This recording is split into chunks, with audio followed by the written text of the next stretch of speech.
खुदा और मोहब्बत 3 ड्रामे की स्टोरी में ये लड़का जा रहा होता है ट्रेन में और फकीर इसे कहता है कि ना जाओ वरना सब खत्म हो जाए।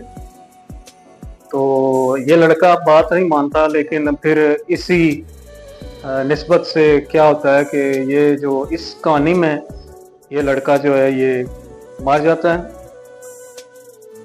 शायर लिखता है कि वो मेरे सामने मंजर उछाल देता है, वो मेरे सामने मंजर उछाल देता है, नजर उठाऊं तो आंखें निकाल देता है।